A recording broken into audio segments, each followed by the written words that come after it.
สบายดีมาฮู้จักกับสถานที่ท่องเที่ยวแห่งหนึ่งของเมืองตะแขกสถานที่แห่งนั้นคือท่าฝรั่งหลายๆคนก็เคยไปมาแล้วเนาะสำหรับค่อยก็เคยไปครั้งแรกห่างจากตัวเมืองตะแขกไปทางทิศเหนือประมาณ10กิโลเมตร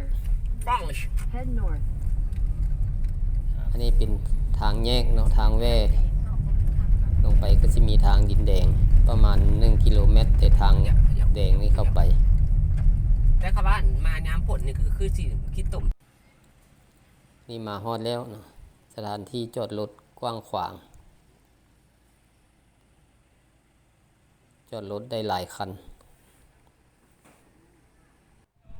มันต้องเป็นมากที่ว่ามันปิวสภาพทางในจะเป็นบ่อนเที่ยวชมธรรมชาติมีสายน้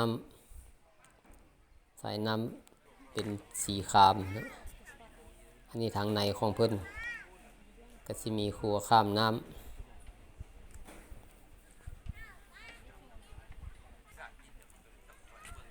ำนี้ก็จะเป็นน้ำโดนเนาะเป็นทางเหนือของสายน้ำโดน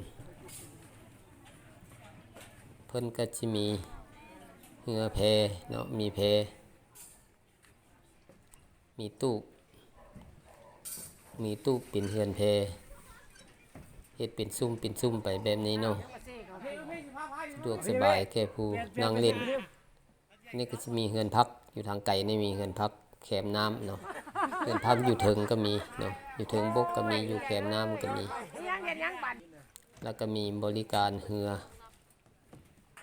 เคนนูเรือพายเนาะ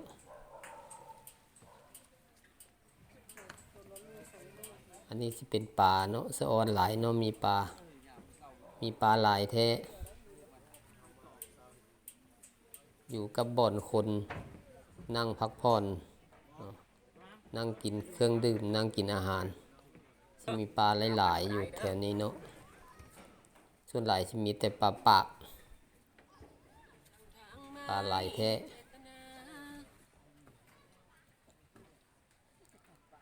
น้ำสีเขียวสีครามฝูงปลาสุดทางลอยลิ้น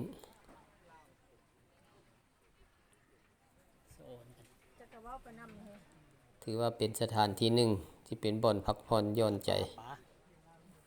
มือพักมือผ่อนเขาก็ได้มาลิ้นมาเที่ยวมาชม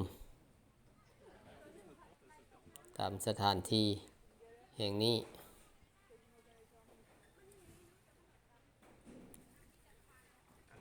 นี่ปลาหลายแท้พี่น้อง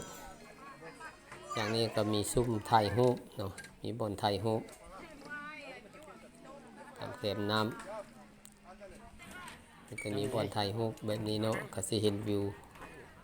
กว้างไกลอันนี้ก็เป็นห้านขายเครื่องทางเข้าทางออก